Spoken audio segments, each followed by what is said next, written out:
Hi again. My name is Anna, and this is the the chapter number 5, the little house. The reason she felt no more fear was that it was no time, and in the dark, you remember, Mimi was always rather strange. They were not allowed to let her go, for if the fairies see you, they want her. They will mischief you, stab you to death, or compel you to nurse the children, or turn you into sometimes Yiddish, like an evergreen oak.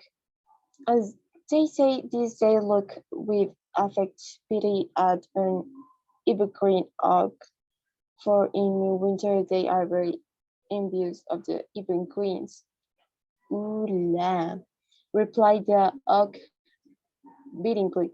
How delicious, cozy it is to stand here, buttoned to the neck and watch your poor naked and cradles shivering.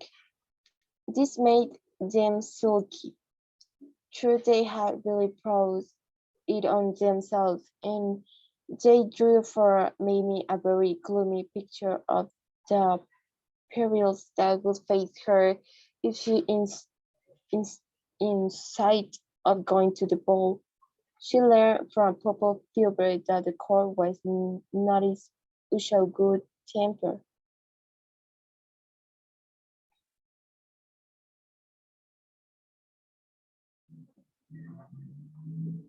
at present. The cause, because, the cause being the tantalizing hair of the Duke of Christmas daisies. He was an uh, he was an Oriental fairy, very poorly of a dreadful complaint, namely inability to love. And though he had tried many ladies in many lands, he could not fall in love with one of them. Queen Mab, who rules in the garden, had, had been confident that her girl would bewitch him, but alas, his heart, the doctor said, remained cold. This rather irritating doctor, who was his private citizens, felt the dog's heart immediately after any lady was present, and then always shook his bald head and murmured, cold, quite cold. Natural Queen Mab felt disgrace. At first, she tried the effect of ordering the court into tears for 9 minutes, and then she blamed the Cupids and decreed that they should wear fool's caps until they throw the Duke's frozen heart. How I should love to see the Cupids in their little fool's caps.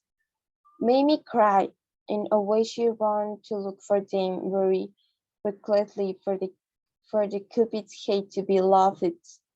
It is always easy to discover where a fairy is. Boys being held as ribbons are stretched between it and all the populous part of the gardens, on which those invited may walk to the dance without wetting their palms. This night the ribbons were red. It looked very pretty on the snow. Mimi walked alongside one of them for some distance without meeting anybody, but at last she saw a very cavalcade apparition. To her surprise, they seemed to be returning for the ball, and she had just time to hide from them by bending her knees and holding out her arms and pretending to be a garden chair. There were six horsemen in front and six behind. In the middle walked a prim lady wearing a long train held up by two pages, and on the train, as if it were a coach, reclined a lovely girl, for in this way do aristocratic fairies travel about. She was dressed in golden rain, with the most visible part of her was her neck, which was blue in color and of a velvet texture, and of course, shot of her diamond necklace as no white truth could have glorified. The high-born fairies obtained this admired effect by pricking their skin, which lets the blue blood come through and dye them. And you cannot imagine anything so dazzling unless you have seen the ladies passing the jewelers' windows. Mamie also noticed that the whole cavalcade seemed to be impatient, tilting their nose higher and than it can be safe for even fairies to tilt them, and she concluded that this might be another case in which the doctor had said, "Cold, quite cold." Well, she followed the ribbon to a place where it became a bridge over a dry puddle into which another fairy had fallen and been unable to climb out. At first, this little damsel was afraid of Mimi, who most kindly went to her aid, but soon she sat in her hand, shading gaily and explaining that her name was Brownie, and that through only a poor street singer, she was on her way to the ball to see if the Duke would have her. Of course, she said, I am rather plain, and this made me made me uncomfortable, for indeed the simple little creature was almost quite plain for a fairy. It was difficult to know what to reply. I see you think I have no chance, Brownie said faintly. I don't say that, Mimi answered politely.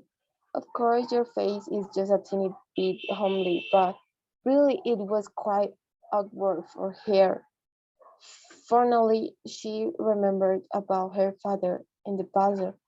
He had gone to a fashionable bazaar where all the most beautiful ladies in London were on a bill for half a crown the second day. But on his return home, instead of being dissatisfied with Mamie's mother, he had said, "You can't, you can't think, my dear, what a relief it is to see a homely face again."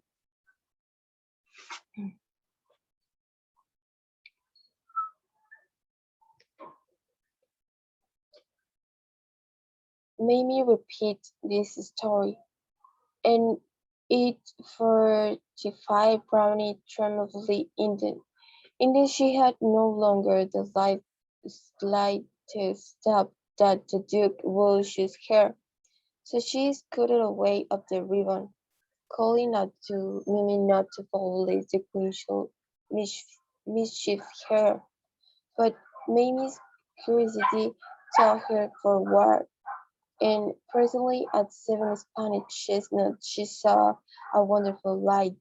She crept forward until she was quite near it, and then she peeped from behind a tree.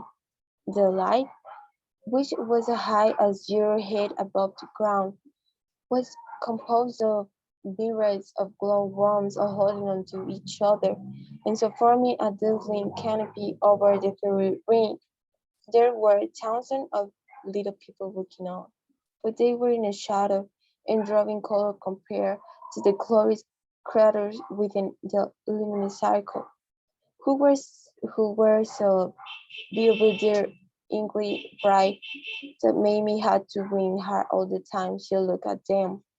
It was amazing and even irritating to her that Duke of Christmas Daisy should be able to keep out of love for a moment.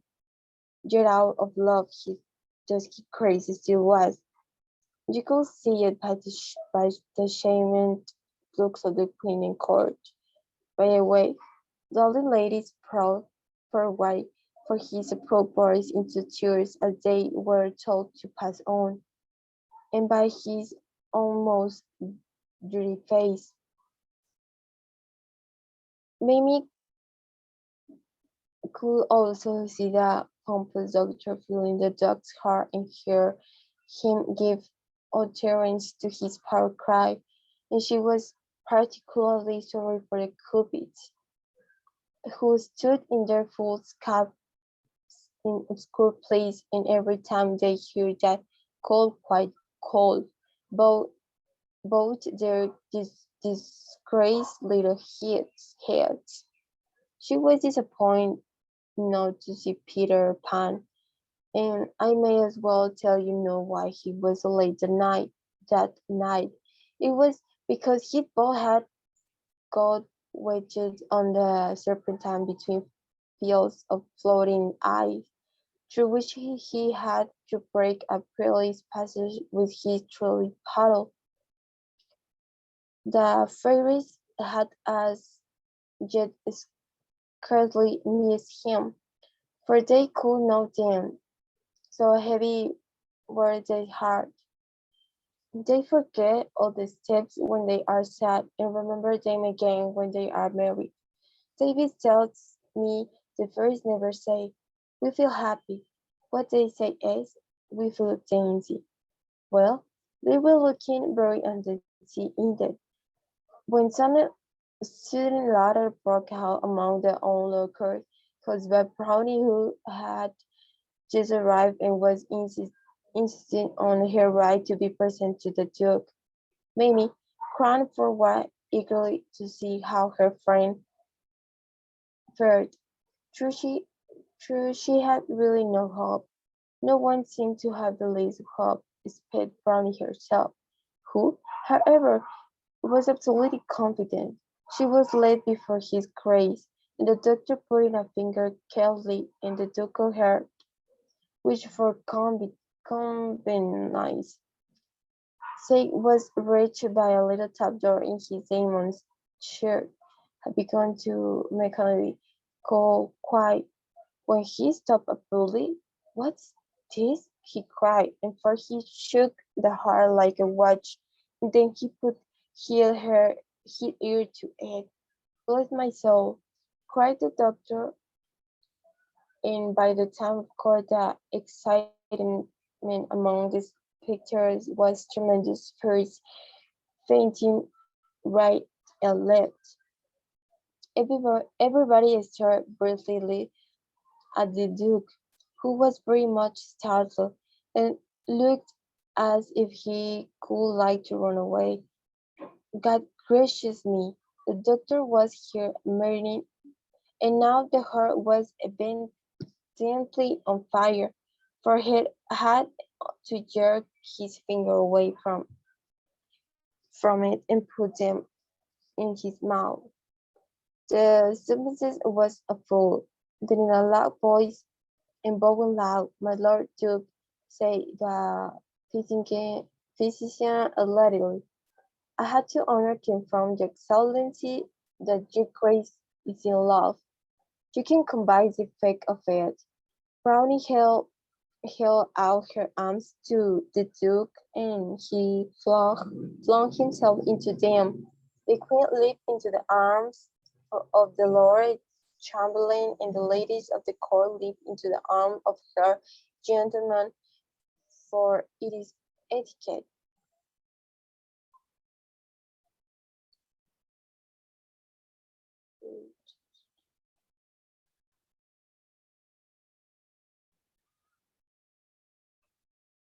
Etiquette to follow her example in everything. Truth in a single moment about 50 marriages took place. For if you leap into each other's arms, it is a very wedding. Of course, a clergyman has to be present.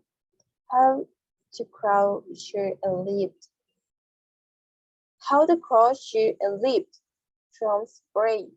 The moon came out, and immediately a thousand couples seized hold of its rays as if they were ribbons in a May dance, and was in a while abandoned round the fairy ring. Most hands gladsome sight of all. The cupids plucked the hateful caps from their heads and cast them high in the air. And then Mamie went and spoiled everything. She couldn't help it. She was crazy with delight over her little friend's good fortune. So she took several steps forward and cried in an ecstasy.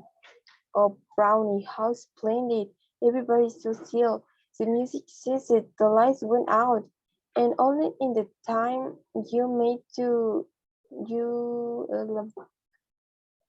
time you may take to say, "Oh dear," an awful sense of her peril came upon Mimi. Too late she remembered that she was a lost child in a place where no human must be between the locking and the opening of the gates. She heard the murmur of an angry multitude. She saw Tusson's words flashing for her blood, but in she uttered a cry of terror and fled. How she ran! How she ran! And all the time her eyes were staring up out of her head. Many times she lay down, and then quickly jumped up and ran on again. Her little mind was so entangled in terror that she no longer knew she was in the gardens. The one thing she was sure of was that she must never cease to run, and she thought she was still running long after she had dropped in the fix and gone to sleep. She threw the snowflakes falling on her face were her mother kissing her good night. She threw her coverlet of snow was a warm blanket and tried to pull it over her head. And when she heard talking through her dream, she thought it was mother bringing father to the nursery door to look at her as she slept, for it was a fairy. I am very glad to be able to say that they no longer decide to mischief her. When she rushed away, they had rained the air with such cries as slay her, turned her into something extremely unpleasant, and so on. But the priest was delayed while they discussed who should march in front, and this gave Duchess Brownie time to cast herself before the queen and demand a boon. Every bride has the right to a boon, and what she asked for was Mimi's life. Anything except that, replied Queen Mab sternly, and all the fairies echoed. Anything except that, but when they learned how Mimi had befriended Brownie and so enabled her to attend the ball to their great glory and renown, they gave 3 hisses for the little human and set off like an army to thank her. The corps advancing from in the canopy, keeping step with them. They traced Mamie easily by her footprints in the snow, but true they found her deep in snow in the figs. It seems impossible to thank Mamie, for they could not waken her. They went through the form of thanking her, that is to say, the new king stood on her body and read her a long address of welcome, but she heard not a word of it. They also cleared the snow of her, but soon she was covered again, and they saw she was in danger of perishing of cold. Turn her into something that doesn't mind the cold seemed a good suggestion of the doctors. The only thing they couldn't think of that doesn't mind cold was a snowflake.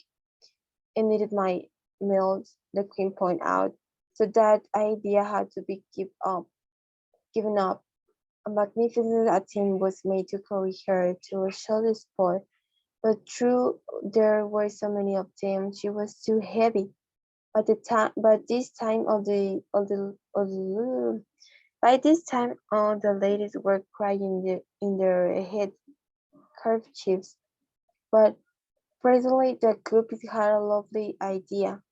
Build a house round here, they cried, and at once every everybody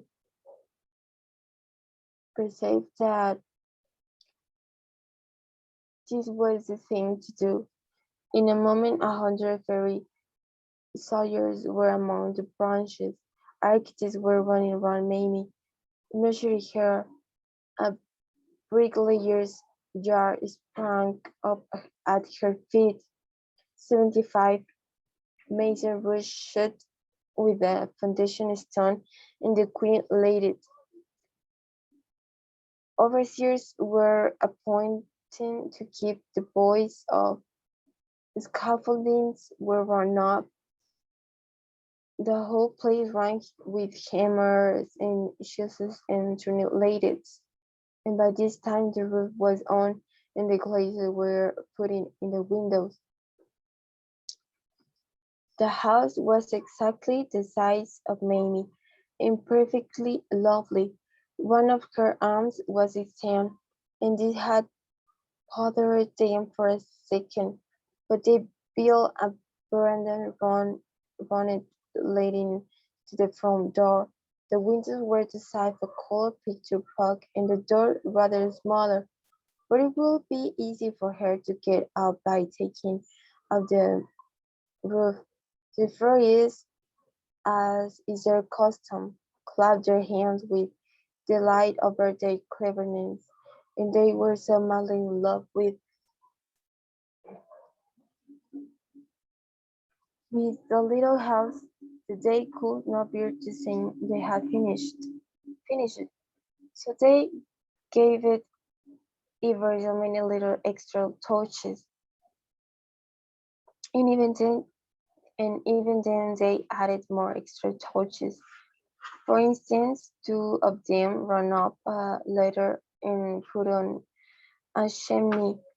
Now we fear it is quite finished, they sighed, but now for another to run up the ladder and tie some smoke to the chimney. That's certainly finished, said they said reluctantly. Not at all, cried a glowworm. If she were to wake without seeing a night light, she might be frightened, so I shall be her night light. Wait one moment, said a China merchant, and I shall make you a saucer. Now, Alice, it was absolutely finished. Oh dear no, gracious me, gracious me, cried a browse manufacturers. There's no hole on the door, and he put one on.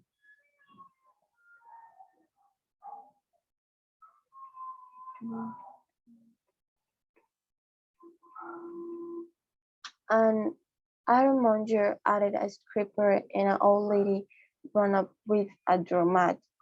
Carpenters arrived with a water butt, and the painter insisted on painting it. Finished at last. Finished! How can it be finished? The plumber demanded scornfully, before hot and cold are put in, and he put in hot and cold. Then an army of gardeners arrived with fairy cars and spades and seeds and bulbs in enforcing house, and soon they had a flower garden to the right of the veranda, and a vegetable garden to the left, and roses and clematis and on the walls of the house. And in less time than 5 minutes, all these dear things were in full bloom. Oh, how beautiful the little house was now, for it was at least finished through as through, and they had to leave it and return to the dance. They all kissed their hands to it as they went away, and the last to go was Brownie. She stayed a moment behind the others to draw a pleasant dream down the chimney.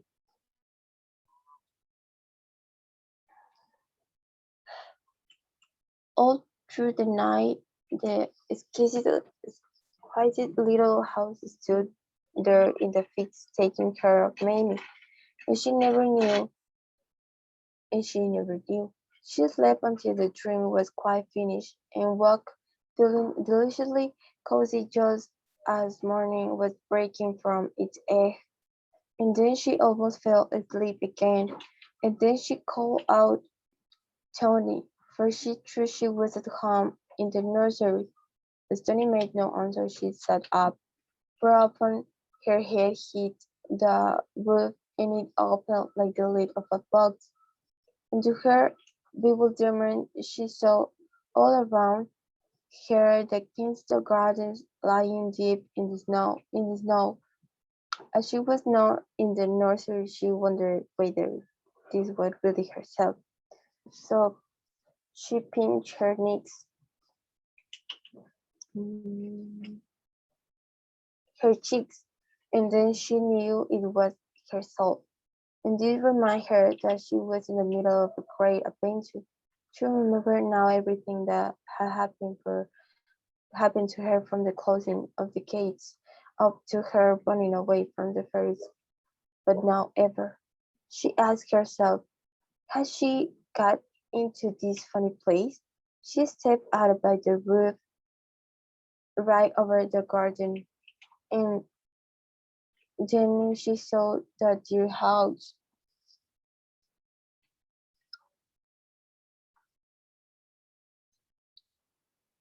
in which he had passed the night. It entranced her that she could think of nothing else. "Oh, you darling! Oh, you sweetie! Sweet! Oh, you love!" she cried. Perhaps a human voice frightened the little house, or maybe it now knew that its work was done, for no sooner had Mamie spoken than it began to grow smaller. It shrank so slowly that she could scarce believe it was shrinking. Yet she soon knew that it could not contain her now. It always remained as complete as ever, for it became smaller and smaller, and the garden dwindled at the same time, and the snow crept closer, lapping house and garden up. Now the house was the size of a little dog's kennel, now a nose arch, but still you could see its smoke and the door handle and the roses on the wall, every one complete. The glowworm light was waning too, but it was still there. "Darling, lovely, don't go," Mamie cried, falling on her knees. But the little house was not the size of a real of tree, but still quite complete.